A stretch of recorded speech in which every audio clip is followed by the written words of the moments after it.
presented by Prize Picks. Get $50 instantly when you play your first $5 and you use the promo code LightYears.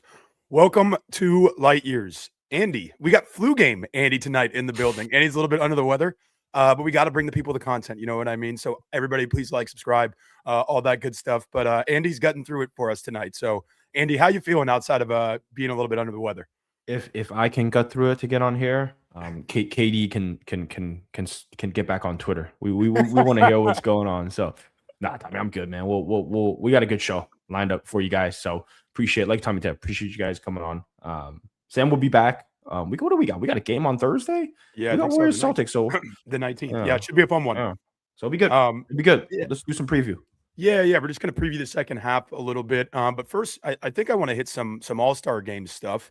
I'll just frame it this way. What did you think of All-Star weekend overall? Like, what parts went well, what parts didn't? I think, me personally, I think the game was actually fairly competitive, and I have some theories on why that was. But I'll let you go first, and then I'll jump in with my thoughts. I mean, you stole my thunder, so you're gonna get an extended run at it after me. But Tommy, I think, dude, I don't know what happened. I honestly, I didn't pay attention to any of the rules going to the game, but I got nothing to do. I'm just chilling at home, so I turned the game on. And it was a good game. I turned the game on into the first quarter, and it was like a game-winning shot, and guys were trying. The score was in the 30s, and I was like, oh, okay. Usually it's in the 60s in the first quarter. So and they fixed it. I think they genuinely fixed it. They should just keep doing it. I don't think we're asking for the world, but it's nice to, and I think one other thing I think that matters too is I think you've got two guys that really give a shit. And I think you can argue whether they're tryhards or not, but that's a good thing for the NBA right now. And I'm talking about Anthony Edwards and Victor Wembanyama. Yeah, those two guys, I think, are very clearly I wouldn't say either of them are the best players in the league right now, but I certainly think in the next 5 years they're very going to be clearly the faces of the league. And I think they showed in the All-Star break because, dude, Wemby looked like he was playing like it was a playoff game. And the way Ant was talking, he said belt to ass to the guys that that kind of was before us. KD, Kawhi, LeBron. Tommy, I think it was great. I got no complaints. I thought it was awesome. Yeah, I mean, dunk contest leaves a little bit to be desired, but that's more of like it's more of like a star power thing, right? Like back in the 80s, 90s, you had a lot of stars who would compete. Obviously, MJ did it a bunch of times. Dominique Wilkins, they had some insane battles in the dunk contest. So the issue with that is not necessarily like guys are doing crazy dunks, but it's just like unless you're diehards like we are, and like some of our listeners are, you're not going to know who these guys are in the dunk contest. Like I was listening to Simmons today, or it might have dropped last night, but whenever that episode dropped, and he's saying they should almost just make like rookies and sophomores do it, like put it into the CBA. So like you get a VJ Edgecombe out there, you get like these young kind of rising stars. And the thing is, it's benefit for them too. Like it raises their profile because people still tune into All-Star Weekend, but like it's a good jumping off point for like marketing opportunities. So there's benefit to the players too. But I think you're entirely right about the game. Wemby and Ant specifically, they raised the level. There was like this kind of movement of like nonchalance and like not caring in the NBA for a little bit. And that's kind of why like the era that the Warriors dominated, like that's kind of why they stuck out like a sore thumb in a good way, because they gave a shit. You know what I mean? They played super hard. They had attention to detail. They weren't just spamming pick and rolls. They were trying to do creative stuff. But like Ant and Wemby, they're very competitive and they give a shit. But I think the biggest part of it is essentially what they've done. They've simulated an open run at like 24-hour fitness. You know what? That's essentially what it is. You have one 12-minute quarter, so the game is condensed. If you're actually trying to win, you can't get down. This is what happened in essentially the championship game. Yeah, that's a good point. Like the young guys jumped out to like a 19-2 lead, and so that the game's over at that point. So you kind of have to give that full effort for 12 minutes, and it's like you win, you stay on. Like that's motivation in itself. Like the worst part of going to like an open gym and playing where there's a bunch of teams trying to run, you lose and then you're off for 3 games and you get cold and then you just can never find a rhythm. So I think that's really what it did.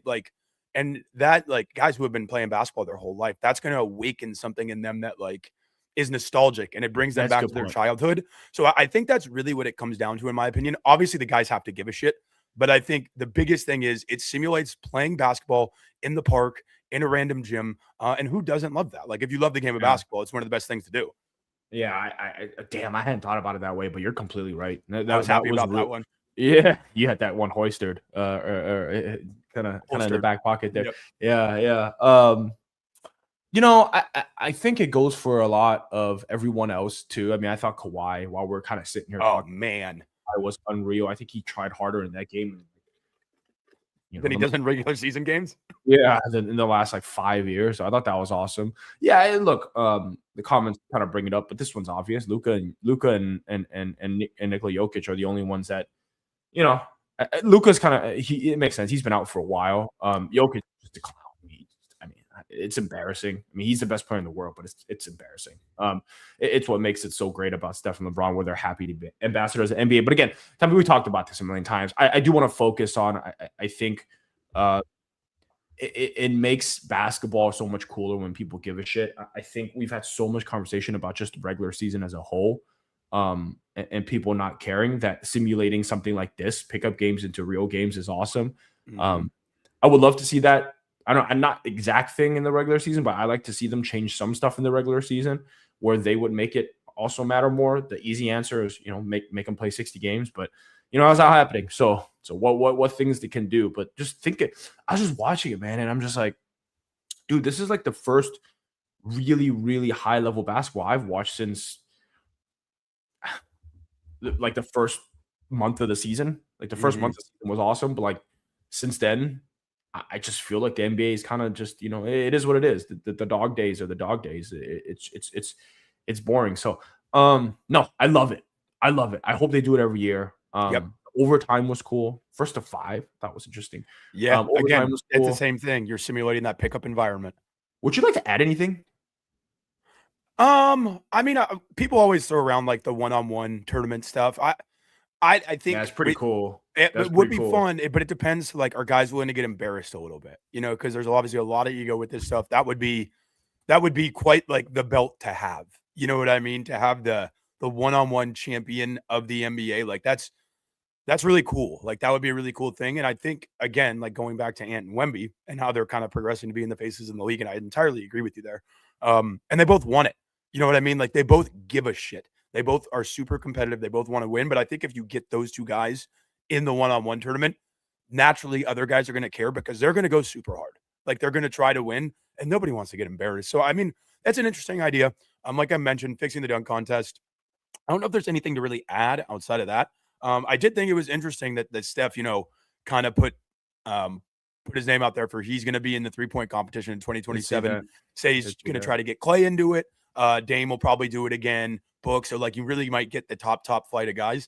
But I think it's good that, like, obviously All-Star Weekend went downhill for a little bit, but this felt like a step in the right direction. And as somebody who's been definitely an outspoken critic of Adam Silver, what I can appreciate here is the willingness to not stick with bad ideas over All-Star Weekend. Like they've tried a bunch of different things and they haven't really worked. They have not made the games more competitive. So they just kind of kept like iterating on it until they landed something that was good. And I do think it's 1,000,000% a step in the right direction. It was the most competitive All-Star game in years, probably 10 plus years since teams played this hard in an All-Star game. The Steph one is fascinating to me. I think they're in Phoenix next year, which is kind of why he brought up Book. Clay, the 3-point contest is really the only thing left, I think, of the non-All-Star game, maybe even in the entire All-Star Weekend, that I think people care about. I didn't get a chance to watch this year, but like just having Dame there is awesome, winning the 3rd time. So I'd love to see Steph there, Clay there. One-on-one would be interesting. I got a feeling that Wemby's probably going to go all out for that one. Probably going to win that one. I don't think it'd be really close, to be honest. Maybe KD, but I think one-on-one, I think it'd be very clearly Wemby's not losing to most guys, to anyone. But yeah, the 3-point contest is the one I think next season that's going to be pretty fun. Get everyone back in together. That's the big difference between, I think we've seen in the All-Star Weekend for the last 20 years is the difference between the dunk contest and the 3-point contest. The 3-point contest, you attract the people that matter. And the dunk contest, the people that matter are too scared to do it. I mean, let's just be honest. As much as we love even Ant, right? Like he's never done it. But when you go look at Steph, like he's kind of the and even Dame, like those guys are saying like, hey, we're the best shooters in the world, Clay. But we're not scared of losing. And with that being such an important thing, I think same for All-Star Weekend. I just, the larger meta conversation about this is, and maybe I'm on too much Dayquil, but just kind of thinking about it, it's just like, we get so much pre-packaged stuff from NBA players. I think, Yes. especially in the last couple of years, and I think that pre-packaged stuff is so boring. It's impossibly boring, like that Netflix show, right? Really, I mean, Steph, we love Steph, but my God, his documentary was like, dude, come on, man. It's like it's not meant for people like us, right? Like it's meant for just the casuals, but it's not good, and it doesn't really take you into what matters, which is actually winning and losing and stakes that matter. So, yeah, man, I thought rousing success for all things, not all things All-Star Weekend, some things All-Star Weekend, which is more than what we can say. Yeah, no, but I do think that's a good point on just like kind of the image control that every superstar kind of does now. Like everything feels so sanitized and so like pre-thought out. Nothing feels genuine anymore.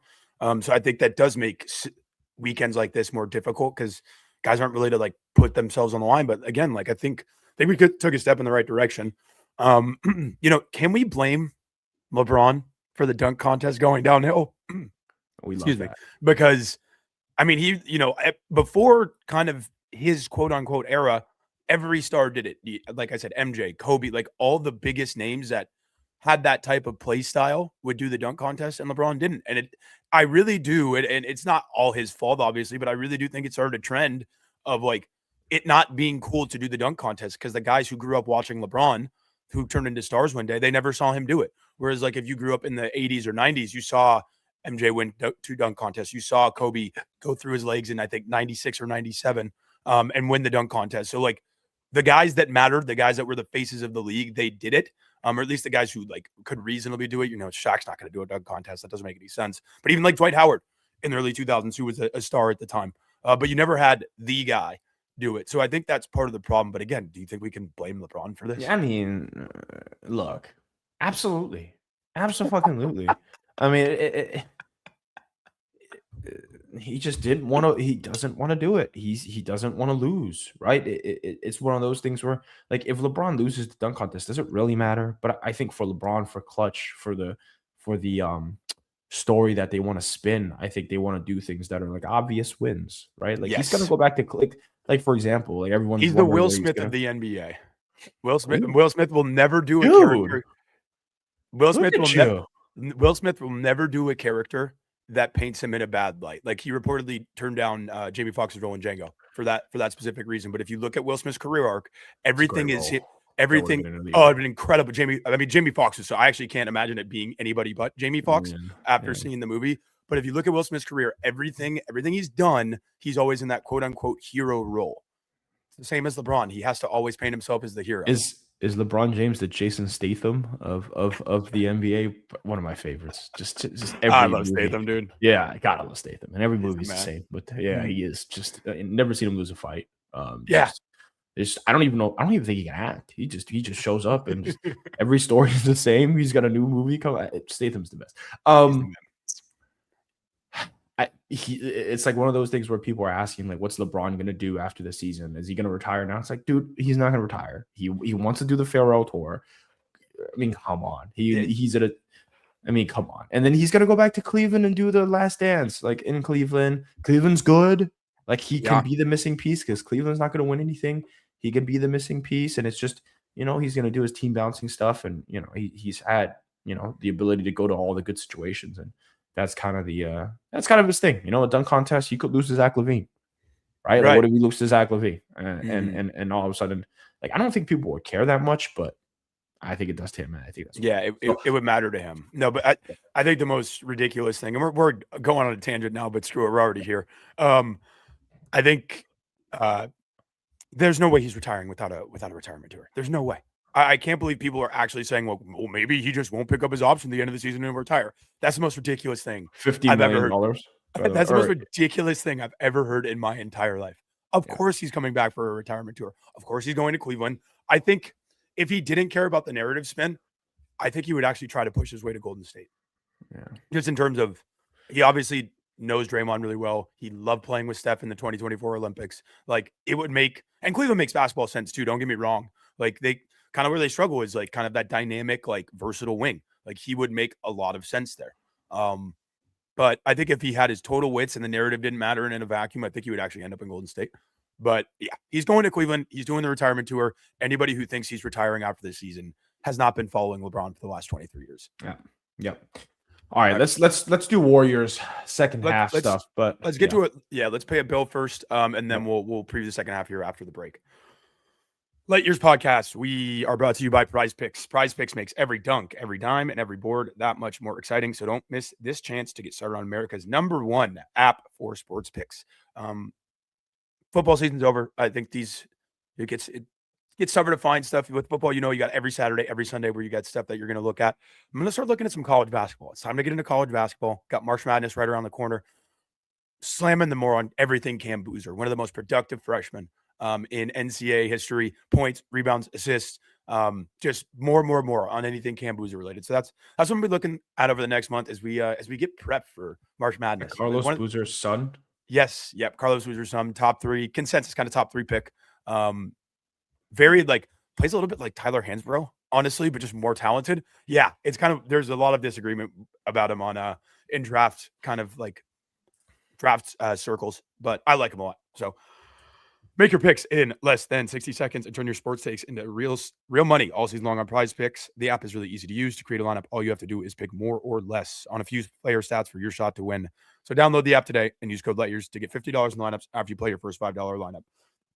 That is code LIGHTYEARS to get $50 in lineups after you play your first $5 lineup. Prize Picks, it's good to be right.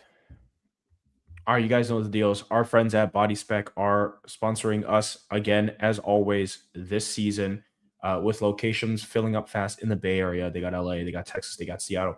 Book your first DEXA scan with BodySpec today. Use code LIGHTYEARS45. Take the first step towards your best year yet. Right now, all it costs is $45 with the LIGHTYEARS45 promo code. Go get in there. Here's what I did last year, dude. I just kind of went through a workout routine without really thinking about anything, and maybe I just kind of signed up for some meal services, right? But I never really stopped to ask, like, hey man, what's really going on with my body, right? Without a DEXA scan, you don't get the full picture. You don't want to waste another year, 2026, guessing how your efforts are paying off. So don't just make a resolution, make a plan. Start 2026 with the confidence of knowing exactly where you are and where you are headed. They've got everything, man. They got body fat.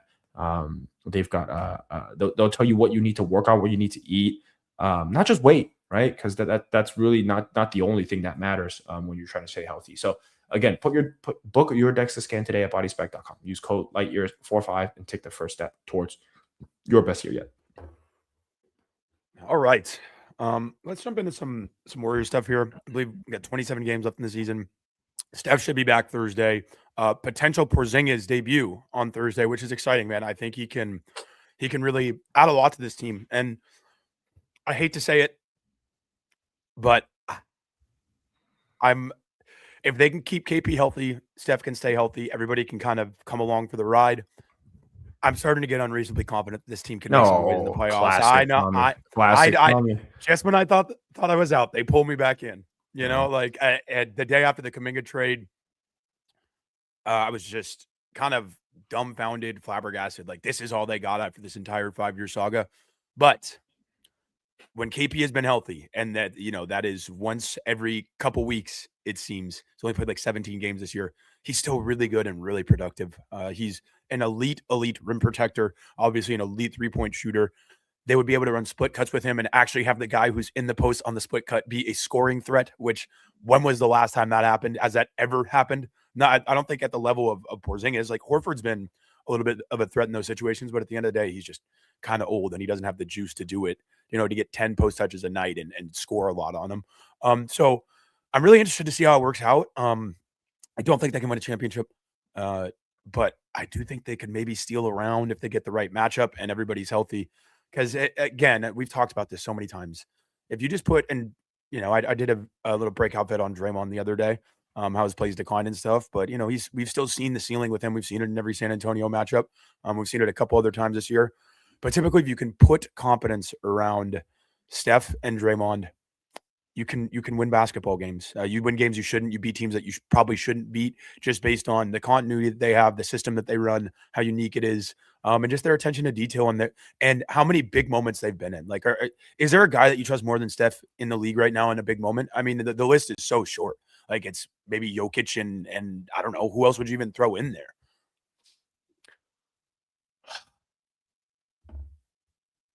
I mean, that's a good. That's a good point. Yeah. I mean, hopefully he comes out of the break healthy. Yeah, man. When we talk about second half preview, I'm with you on the Porzingis stuff. I'm pretty fired up to see what he looks like. Yeah. I am interested to see if Moses Moody, another guy, if Moses Moody can keep up kind of what he's done so far. Not just for this season. I do think it unlocks what they can do next season if he's more of a consistent player than he is, instead of the streaky shooter that he is. I think it's probably likely that he's just a streaky shooter, but he is at 40% for the season. Can he stay there? Can he stay at 40% on volume? The 3-point quality, the shots that he's taken are not wide open shots anymore. No. Not with Jimmy out, right? Like, those shots that he's taking are, I mean, they're not Klay Thompson shots, but like, they're not easy shots. He's coming off screens left, or coming off screens going to the right. Sometimes I think he's traveling half the time, but he's taking 2 steps to get in rhythm. So tough shots, really tough shots that he's taking. So that's someone I really do want to see. It's the last of the second timeline guys that they have. I think that's you can be optimistic about, and I am fascinated to see what he can do. It's not really elite, right? It's not really elite. It's just a consistent. Can he be a good 3? I mean, right now I think it's obvious he's a 3-and-D guy. Like, right now he's playing like a really good 3-and-D guy. Is he going to be more than that? I'm not going to fucking lie to you. Probably not. But I do want to see him be this good for the last 35 so games of the season. What else you got? No, I think the Moses stuff is a really good point, because ever since essentially Klay started to decline, and since he's been gone, that 2-guard spot has been a bit of a revolving door. But Moses had a little bit of a rough stretch in December, but outside of that this year, like, to start the season, he was excellent. And then after that rough stretch in December, he was really good in January and early February. He's shooting the cover off the ball right now. He's shooting, like, I want to say in his last 15 games, he's right around like 45, 46% from 3 on volume. Like you said, in a multitude of ways, this isn't just like wide open, like Lou Dort spot up opportunities. These are shooter opportunities. I'm coming off of screens at both directions. I'm driving and I'm respacing back out at the 3-point line off movement. I'm shooting those. He's taking the occasional one off the dribble. He drew a couple fouls against is that Memphis or was that San Antonio where he drew all those 3-point fouls? He drew like 3 of them. That was actually, as a prospect, that was like one of his, like, quote unquote superpowers. He got fouled on so many threes in his 1 year at Arkansas. So it's nice to like see that translating in a way like that. It really is a skill. How often does Steph get fouled on a 3-pointer? He doesn't get it called, but Moses Moody gets it called all the time. It's just funny that it works that way. But yeah, Moses's defense has always been pretty solid, but it's continued to kind of go in an upward trajectory. He's a pretty damn good for kind of a guard / wing. He's a pretty damn good like weak side rim protector. He's got good hands on the ball. Him and Melton and Will Richard, they really do. They are disruptive defenders. Like, I think that's, even with Jimmy out, this can still be a really good defensive team. That's what they're going to have to hang their hat on, and hopefully Porzingis can kind of bolster that kind of here in the second half of the season. But I think the main thing, I'm just looking for health, man. Like, obviously the KP stuff is, he's not going to play a ton of minutes. He's probably not going to play more than, I think if we can get 60% of the remaining games out of him, that's a win, honestly, and just manage him correctly into the playoffs. But I think another key guy that needs to stay healthy is Anthony Melton. For the most part, he's been so good. Yeah, for the most part, he's been so good this year. After kind of first couple games, he obviously struggled with his shot, and he's not the best if he has to be your primary creator. We've seen that over the last couple weeks, but as a second side attacker, as a guy who can get paint touches frequently, as a shooter, as a decision maker, as a defensive kind of disruptor, he just brings so many key things that winning teams need for to win basketball games deep into the playoffs. He's kind of like, he's not as good as this guy, but like very similar to Derek White. Just kind of in play style, in role. He's just a very valuable player. So it's like, but he's had health issues in the past too. That's why he's on a veteran minimum right now, obviously. Yeah. So I just hope he can stay healthy, because he really has been so impactful this year. I've tried to task people with ways to figure out if the Warriors can keep both Melton and Porzingis. I am hoping that they can. But when you say, when you bring up Melton as, how good he's going to look the rest of the season, that's what I think about, man, because the team is really a good team if they can get all those guys back. And then if they can get all those guys back, if all those guys can stay healthy. But those are all big ifs. But for the moment, I do want to see what he looks like next to Steph. I just don't think we've ever seen enough Steph Melton together playing big minutes. I mean, we saw it for 6 games last season, and then he tore his knee.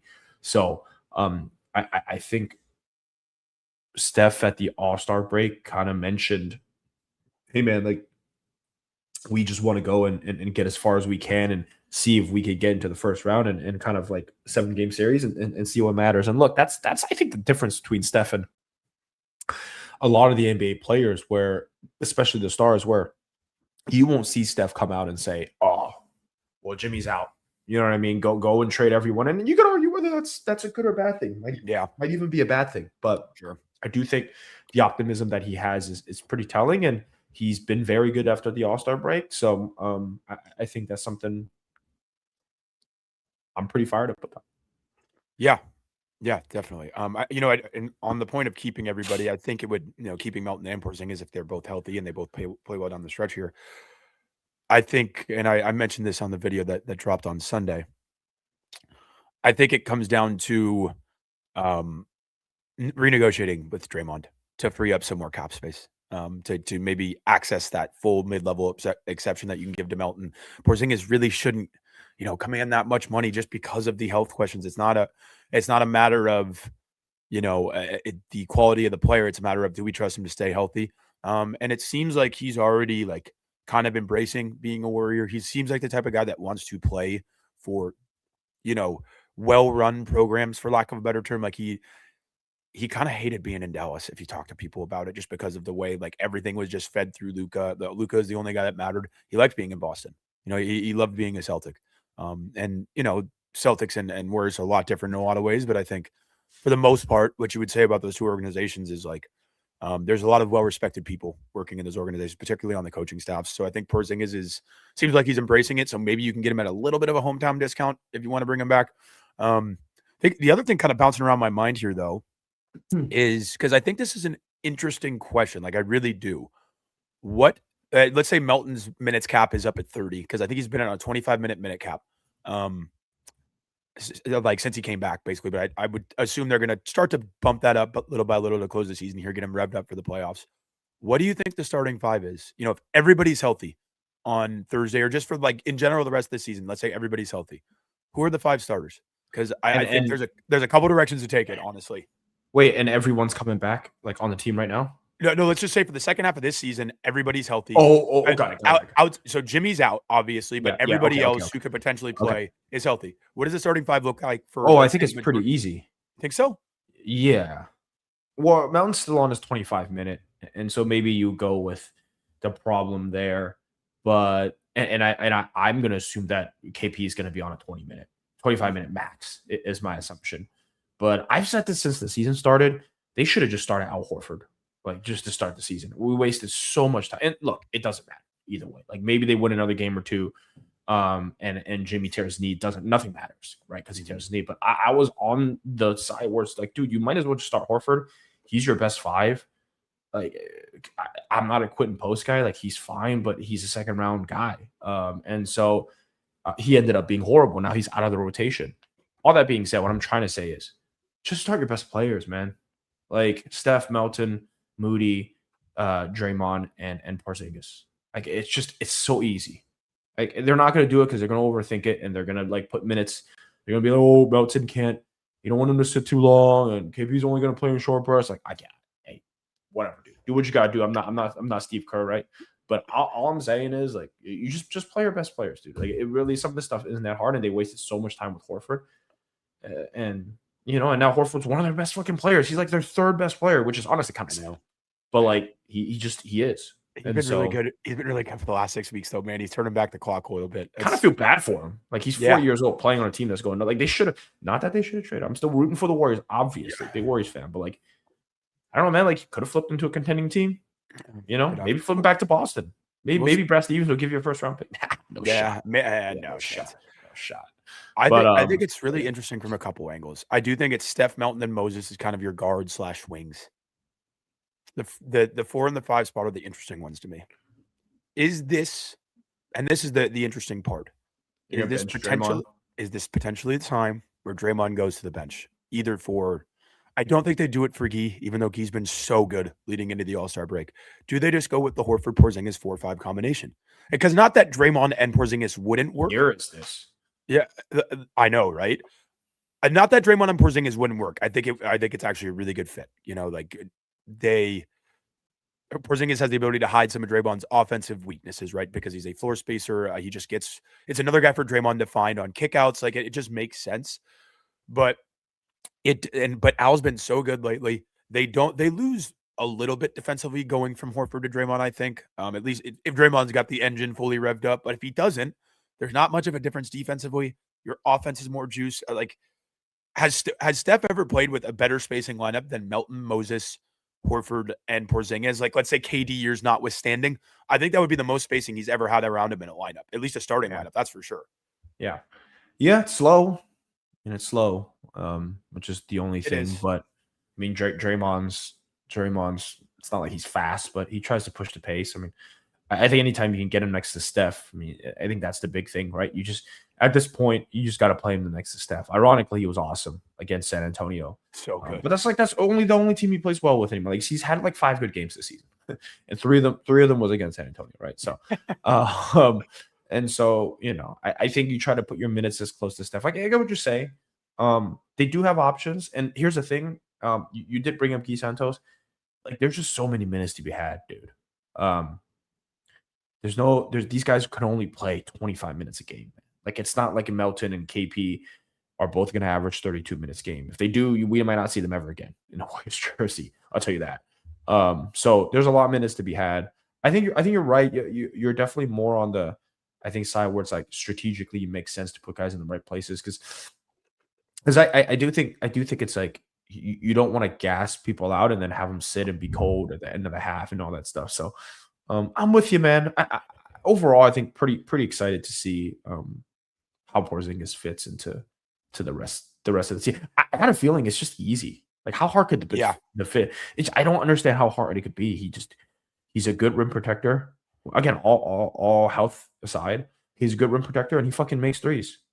Like, I don't think the Warriors are looking and saying like, "Hey, you need to go dribble to the hoop," or like, "We need you to like post up and do it." Like, I don't think they're asking him to do all this shit. So.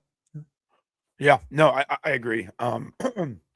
They don't have a ton of ball handling, but I think they have enough between Steph, Melton, Pods, and Pat Spencer to where, they're not going to ask Porzingis to do like a ton of playmaking outside of like split cut opportunities. It's going to be spot up and hit threes, attack, close it up if you can. Probably he's been really good on post like switches since kind of dating back to some of his Boston days. He's just dominated those. When he gets a mismatch in the post, he can shoot over the top. He's got a versatile enough bag to score really efficiently in those situations. So I'm with you there. And I mean, it's all just hope and pray on the Porzingis front. Like, he is a really good player, but the reason they were able to get him for, just a Jonathan Kuminga swap was he can't stay healthy. Like, he's not only the the physical ailments, but he's been dealing with POTS for the last 18 months. Like, there's so much stuff there. Anything else you're looking for before we potentially take another break here and then get some calls?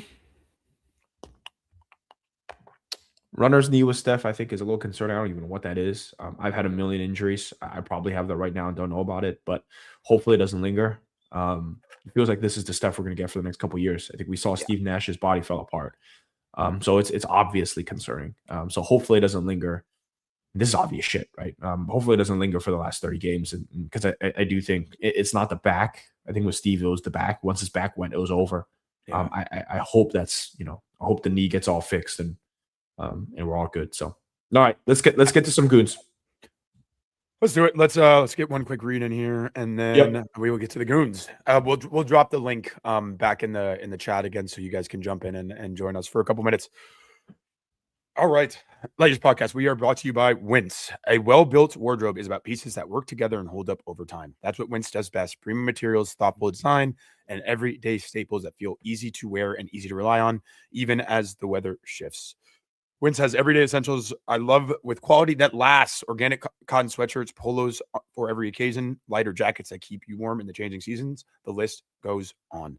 Wince works directly with top factories and cuts out the middlemen, so you're not paying for a brand markup, just quality clothing. Refresh your wardrobe with Wince. Go to wince.com/lightyears for free shipping on your order and 365-day returns. Now available in Canada too. That's QUINCE.com/lightyears for free shipping and 365-day returns. Wince.com/lightyears. All right, we're brought to you guys by Thrive Market, our friends. New Year, same chaos, but what if your pantry could actually make life easier? Thrive Market does the vetting for you with 1,000+ restricted ingredients, vetted brands, trusted staples. They make it easier with thousands of healthier swaps of the things your kids love, like Olipop or other low-sugar swaps, and fruit snacks with simple ingredients. Thrive's app makes it easy to shop for your family's needs without endless label reading. Use their 90+ filters, high protein, low sugar, gluten-free, plant-based, etc. You guys know the deal. I got a 15-month-old now, and I'm trying to figure out what he can and can't eat. There's like a million rules. Thrive Market can make it easy for you. They've got all the nice snacks. They've got good food, stuff that'll keep them healthy and ready to roll. Join Thrive Market with my link, thrivemarket.com/lightyears for 30% off your first order. Plus, you get a free $60 gift. Oh man. So that's thrivemarket.com/lightyears for 30% off and your first order plus a $60 gift. All right, let's get to the goons, huh? If you guys want to join, I dropped the link in the chat again. Let's start off with Mike here because he's going to have some good perspective on everything kind of Porziņģis related. Mike, how delusional are we for thinking that Kristaps Porziņģis can stay healthy for 3 months of basketball?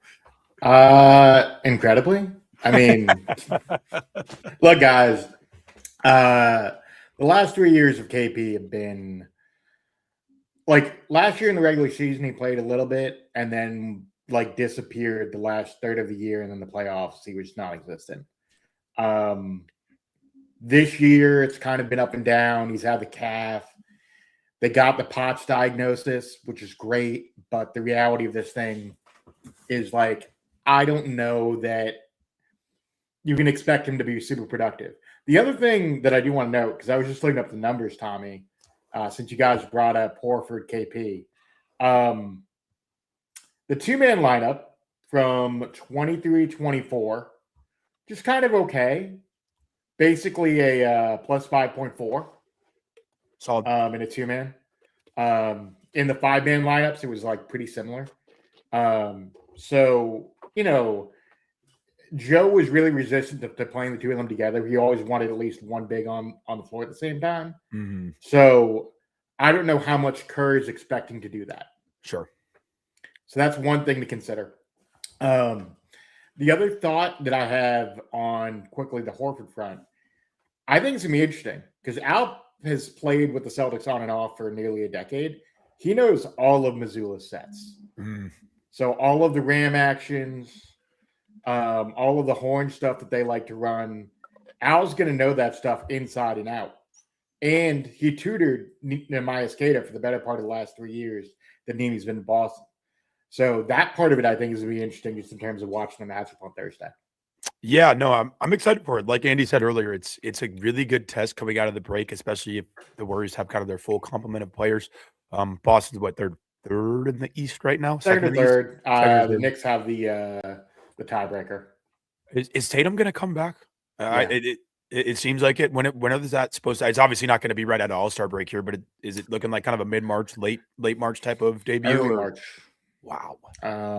They've got to sit him. It's extremely dangerous. It's extremely dangerous. How do you feel about it? I'll put it this way. So I spoke to some Celtics people over the weekend, and you know, I think the Celtics are generally pretty hush-hush about stuff. Sure. But I think their expectation is early March. I would say there's a 2-week span in early March where they've got like 7 home games to start off March. They just converted a March 1st game to a nationally televised game against Sixers. Wow. That's one option. The one that I think is most likely is going to be against Charlotte at home. It's the day after his birthday, March 4th. That's the date that I'm pegging. Wow. He got hurt in May of last year, so that's a 10-month recovery. That's yeesh. Well, the only thing I'll say on Tatum's recovery, and I feel pretty good about it. I know some people around Tatum. I don't know Tatum specifically, but I know some people around him. And the thing that I would just say broadly on JT is he got what's called a speed bridge surgery, and I'm not going to bore the audience with like the ins and outs of what the surgery is, but it's a much better surgery in terms of your recovery. It's what Dame got. Okay. It's what Hallie got. It's part of the reason why Dame was able to shoot the other night. Yeah. Basically, once you hit 6 months, you're good in terms of like being able to. Yeah, like, I know A-Rod got it. The only thing is, A-Rod like, looks great. It takes 4 to 5 months to like feel good about where you are on an NBA level.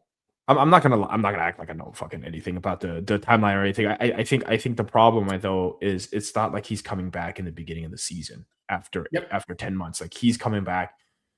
March isn't the thick of it, but he's coming back right in the thick of a postseason run. And he's, I mean, if the Celtics have a chance to win the title, I think, Mike, you probably, you probably think they do. And I would say the Eastern Conference, absolutely. Yeah. Absolutely they do. That's a little, again, that's whatever. It's not up to, but it's tricky. It is tricky. Andy, the caveat that I would put there, and I apologize getting in some Celtics talk here while we're talking on a Warriors podcast, but the thing that I would just say on Jason's front is I think he's the most malleable superstar this side of Steph in the NBA.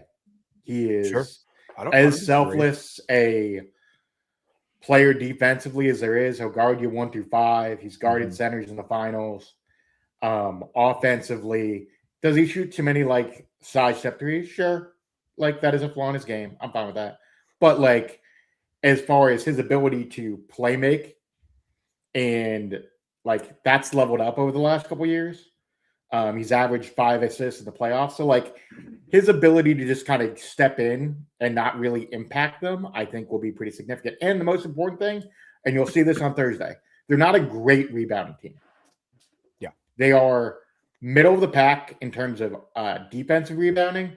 Where you're going to see real differences, Andy and Tommy, is on the offensive boards. They play the second slowest pace in the league, and they're going to kill you on the offensive glass. You're going to be so fucking frustrated seeing guys like Hugo Gonzalez and Baylor Shireman come in from corners and grab boards. So that's all those guys do. And Kate is a really good offensive rebounder too. I've always loved his game, man. He was a guy I wanted the Warriors to take a swing on, but unfortunately, Joe Lacob was stuck on James Wiseman. Hey, look, you got honestly, I thought you guys should make a trade for Vooch instead of KP. No, how is that? No. I'm okay with the. How has Vooch looked so far? Because I know it gives honestly in this matchup specifically, but I think it gives the Warriors a spot to attack. Like Steph and Draymond are so good at attacking slow-footed centers. I think this gives them kind of a weak point in the Celtics defense that didn't exist. They're gonna go double big. They'll play Kata and Vooch and just put Vooch on a non-shooter. Yeah, maybe that's why I think it's interesting. Maybe potentially starting Horford here. I do think another interesting thing that we could see a little bit in the second half of the season with the Warriors now, with having 2 real legitimate centers in Horford and Porziņģis, it allows them to access different roles for Draymond defensively. Like obviously he guarded Jaylen Brown a lot in the 2022 finals, and that's because Looney was excellent in that playoff run and over kind of that whole year, and because Otto could kind of give you some minutes at the 5 and Bielitsa could step in like in spot minute roles. But this is the first time they've had like 2 real centers next to Draymond and you can switch in 10 years. Well, the other thing is you can switch so much better defensively. Like, look, as much as I shit on KP's health, like the reality with KP is he's an excellent rim defender. Oh, so and if you put him on the perimeter, he's not going to hurt you. And same with Al. Like Al, for all of my criticisms of him in Boston, like he can move those puppies around at 41. He really like can. He's a decent perimeter defender. So even if you try to attack him, killer seal style, he's going to be interesting. And Dogie, it's not that Andy ain't having it. He's sick, man. Yeah, he's in tough spot. He's out of the what? But do you think we're like my analysis? Because I haven't watched like. I'm not gonna sit here and lie to you and say like I've watched a ton of Kristaps Porziņģis over the past. Like I've watched a good amount. Said I try to tune into a Celtics game fairly often. But like in terms of his play, he's still like a highly impactful guy. Like we're not. I'm actually sold that, right? on the So the thing with KP, so the defense is real. Like that's it. Like his ability to move in space and like defend at the rim is real. His ability to block shots in that space and tip it and then get it out. Yep. Great in transition. Steph's gonna fucking love that. Yep. Where I think the thing with KP is like the offensive production isn't going to be there consistently. So he'll have nights where he'll hit 5 threes and you'll be like, holy shit, what did we just get? Like, did we just find a diamond in the rough? Yeah. Did we just hit Powerball? Yep. Is Tommy going to say that we're going to go to the finals again? Yes, probably. But then you're going to have other nights where you're like, why did he have 5 points tonight and shot 2 of 7 from 3? Those nights happen too. I was. You guys took all the questions that I have. It's not a. Actually, I'm in on the KP fit. I was gonna ask you, and you kind of danced around it because I think you're not as high as KP because you've seen him play a lot. So let me ask you this: my biggest need, and I didn't say it in the preview segment, but I said it in the last couple shows is, can KP resurrect Draymond? That's really, I think, the most important thing for the next season is we don't need Porzingis to be superstar Porzingis. I mean, he was never a superstar, but there have been times where he's been really good. Can he make Draymond into a viable small ball 4-5 again because he has a stretch big next to him? Like that, I do think that's the most more thing. dependent on Dre than it is KP. I think Draymond's cooked. If they don't have a stretch guy next to him, I think he's absolutely cooked. So if it's dependent on Draymond, I don't think there's an answer there. I think there's genuine questions, and Tommy addressed it in his video yesterday. Tommy, you dropped that video? Yeah, recorded it Saturday morning, but it dropped yesterday. Okay. Go watch that video, like and subscribe, all the things. Yeah, I know where the bread is buttered here, guys. Look, on the Dre front. Andy, it's pretty simple. I think KP can help. Like he's going to plug those minutes up, and it may unlock some things for Dre in terms of guarding like smaller fours. So that may unlock some things there. Bigger fours, he can kind of stretch out and maybe guard on the perimeter a bit more. I know Dre doesn't love that, but you could do it. So I don't know. I think it really depends. I think it's a great question, Andy. And one that kind of remains to be seen. I'm kind of ducking the question because the reality of it is, like, with Dre, I think the only question there was effort. Sure. Is he going to play at a 10 or is he going to be at a 7 for some of these games where, frankly, the season may not matter much? Yeah, I mean, I do understand. I think as we get towards the playoffs here, I think these guys are motivated. They always are. Steph and Draymond are always motivated by making noise in the playoffs. So I think. If they're healthy, if the vibes are good, which they seem to be right now, like even though the team hasn't been healthy, the vibes in general seem to be good. So I think if that's the case and they feel like there's a real formula here, if Steph and Draymond sense that, I think there's a chance that we get not a run like last year post Jimmy trade, because they were maybe the best team in the league, one of at the very least for the last couple months of the season. But I do think they could, play some really good basketball, go 17-10. Down the stretch, something around there. Like they have a pretty light schedule in terms of like the competition level. They play a ton of teams that are tanking. They do have some back-to-backs kind of the last couple of weeks of the season, but outside of that, like they have a chance to make a little bit of noise here. And I think Draymond's always motivated by that. But like I kind of said, when in the video that dropped yesterday, like it gets harder and harder for stars to rev the engine at the level necessary as they age. And Draymond is so much is based on effort because he is undersized. So much is based on effort and smarts. But if the effort part's not there, he looks like he doesn't even belong in the NBA half the time. So, I mean, it's a good point to bring up. It's fair. The last thing I'll say real quick, guys, because I know you guys didn't touch on it in the first 2 segments, and I saw the chat asking about it. Any thoughts on the alleged KD files? We got thoughts, opinions, ideas. I feel like this is an Andy Lou special. I mean, Andy, the floor is yours, man. What do you have for us? I thought it was hilarious. I do think this, though, on a serious note, he's saying some crazy. If it is him, Dude, he's it's saying some nuts. crazy. He's saying some crazy shit about his teammates, current and ex teammates, and I know everybody says crazy shit. I'm sure the Warriors do as well, but I think having that out in the open, maybe players kind of know about it already. I think players definitely know that there have been times during the Warriors tenure where KD was just kind of going around and saying some shit about, you hear stories, right? Where it's like, he's talking to PJ Tucker, who's his boy. They're playing the Warriors, and he's like, go get the dub, right? And you just kind of hear stuff like that. And that's KD, right? This, though, I do think, like he's saying some stuff about Şengün, Jabari Smith. Look, if he says stuff about Steph and Jabari, I think those are like, we kind of know that stuff. Same with the other guys, but current players out like that, I don't know. You got to play with those guys every day. It actually told me. I think the interesting thing about the Kerr side of it is it's interesting the organization went after KD last year. Obviously, KD turned down the trade. But it's interesting knowing that, like, Kerr and KD didn't really get along, and yet the org was like, fuck it. We're trying to get a star. Because that seems like it's the org's philosophy of, like, we're going to try to band-aid everything together and see if we can find a way to win the title for Steph. Yeah, I don't think they. Yeah. KD. Okay, here's what I'll say about it. KD is like the girl or guy that who every ex is crazy. They're in their late 30s, early 40s. They're still single. Everyone they've ever dated is crazy. At some point, you have to look in the fucking mirror. Is everybody else the problem, Kevin? Do all your teammates suck? Are all your coaches stupid? Does every organization suck? Or are you the problem, Kevin? And I would tell, this is coming from somebody who's exchanged DMs with KD. I would tell Kevin this to his face. Sometimes or at least the DMs. Look, hey, or at least the DMs.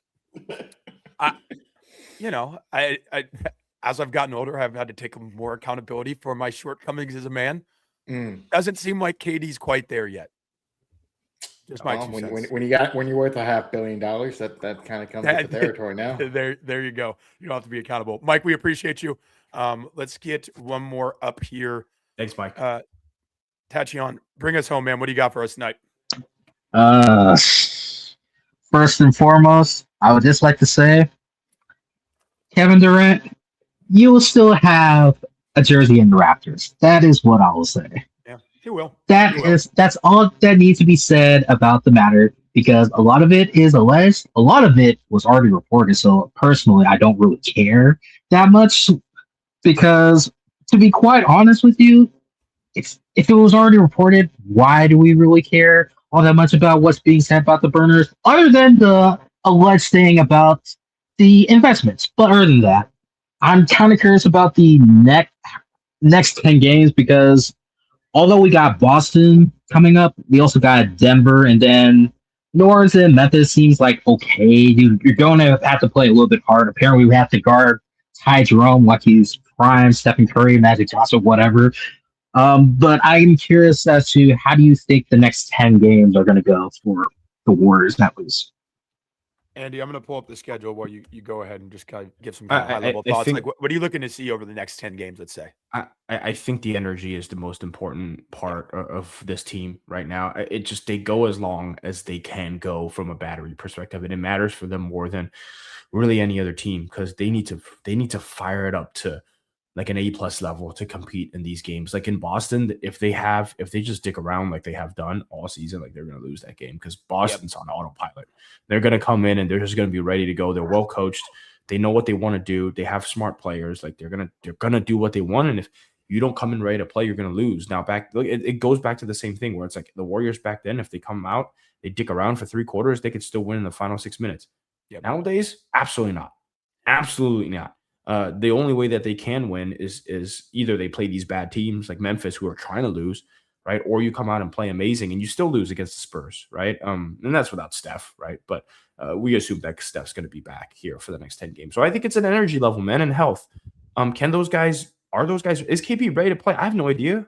He's played how many games this season? Do you have the number? 17. Like 25? I think it's like 17. Yeah, it's not a lot. Yeah. No, I think that hits the nail on the head, Andy. So next 10, Boston, Denver, New Orleans, Memphis, then Lakers, Clippers. That's brutal. No, Lakers, Clippers, Houston, Oklahoma City, and then Utah to round out the next 10. Not the easiest schedule. You got what, 4, 6, 7 playoff teams there. Then you got 3 tanking teams. But it's going to be, I think what's nice is after kind of a softer part of the schedule, Jimmy goes out. Steph has been in and out of the lineup. Like, it's hard to get a read on this team on where really they're at in terms of the pecking order. I think, the biggest thing, you're trying to get up to the 7th spot in the play-in at the very least, so you get the home game. You don't have to go down to Phoenix or whoever ends up in that 7th spot. If you can get into the top 6, great. I mean, the Lakers are a dumpster fire, even though the record's good. They have a negative point differential somehow, even though they're like 12 games above 500. I could see them dropping. I think Minnesota probably stays where they're at. I think the top 5 are pretty locked. I think it's going to be kind of a jostle between potentially the Lakers and then Phoenix and Golden State for that 6, 7, 8 rung, and it obviously matters a ton. But you're getting some good tests coming out of the break here. If they can stay healthy, it'll be interesting. Like, if you can go 6-4, 7-3 over the stretch, I think you're kind of springboarding yourself into the last month or so of the season there. So look, man, this is kind of after we're out of the dog days now, like that's how you can kind of put it. We are out of the dog days of the season. Competitive basketball is about to start back up. Everybody outside of the tanking teams is jostling for playoff position. The West is pretty compacted. Like, there's not a lot of games separating like 4 through 8. So there could be a lot of movement. If some team gets a key injury, like that could really shift things in the playoff picture. So yeah, I mean, it's kind of the best time of year for the NBA these last couple months leading into the playoffs. So at the end of the day, I just want to see this team get into the playoffs. No, just, watching Steph in the playoffs is always a delight. Seeing Steph and Draymond, kind of the whole infrastructure work its way through a playoff series is always fun. But I also think, Moses Moody and Pods got their first real playoff experience last year, like meaningful minutes in the playoffs. I want to see those guys get another round or 2 under their belt. So if you are positioning yourself to make a run at a championship next year, those guys have another year of playoff experience under their belt. That stuff matters. It really does. You're trying to get it. I mean, Melton obviously has played in the playoffs, but he doesn't have like a ton of high level playoff experience. Like, this stuff matters. So I'm just hoping they can. Will Richard too. I mean, who knows how much he's playing by the playoffs? Guy Santos, like all these guys need these kind of crucial minutes. So I'm just hoping they can start off right out of the break, stay healthy, rack up some wins here, kind of stay in that 7-8 run, maybe jump up to 6. But I think that's kind of the view that we should have on it moving forward. Yep. Yeah, and the last point of it is, I do not, as much as everyone has said Steph is the air print of Kobe, I do not want a repeat of 2013. That is my only hope for the rest of this season. Yeah. By far. I think, it's funny. That's something that's definitely like gone around my mind as we're kind of approaching the somewhat twilight of Steph's career here, is that the kind of last couple of years of Kobe keep popping into my head. Just how those teams were god awful, and he just kind of went down with the ship. I just hope that, and I don't think we're going to see that. There's reasons that happened. The Lakers obviously took that big swing, bringing Dwight and Steve Nash in. Those both went terribly, and they were never able to really recover from that. The Warriors haven't done anything that unrecoverable. If Jimmy can come back relatively healthy next year. Well, we had the 2 timelines, so that's pretty damn. Yeah, I'm trying to stay off of that as much as possible now. Kuminga's gone, Wiseman's gone. I'm 2 timelines out. Look, exactly. I'm turning 35 years old this summer, man. I can't. Are you really? Yeah, 35 years old. Me too. Yep. I didn't know where this. Yeah. I thought you were younger than me. Yeah. No. I think. Yeah, well, I think like a month apart. Well, happy birthdays, Yeah. Well, thank you very much. Yeah. Tommy was like 30. Yeah, look at that. Good. What moisturizer you use, buddy? Just basic like lotion. I don't know. Got good. The fact that you actually use it, it's a big. Oh, I will. No, I'm very particular about that. I hate having dry skin. This so guy I do has moisturize. had girlfriends. Yeah. This guy has had girlfriends. Oh, dude, I was just about to say, Tommy probably just drinks all the best part of having a girlfriend, outside of obvious things, is like skincare. Like, it's about just going to their bathroom and rating their like. Hey, maybe. Hey, how about this? Maybe we'll end it here. If Kevin Durant, had 1 or 2, maybe he would. Stay off the fucking interwebs. He's got the CeraVe. Yeah, he's got the CeraVe sponsorship now. He's starting to moisturize. Maybe this is like the key that unlocks him getting a wife and getting off of Twitter. This is actually the last thing that I was saying on it though. It's like Katie got a lotion sponsorship, but Dove didn't give him soap sponsorship after the comments he made on that one podcast that he doesn't shower. I'm like, okay, that's all I'll say. That is all I'll say. I'm done. Kevin no Durant might, comment. to wrap everything up, Kevin Durant might be an insult. Tachyon, we appreciate you. We appreciate everybody that listens, likes, subscribe. We will be back very, very soon. Much love. Thank you.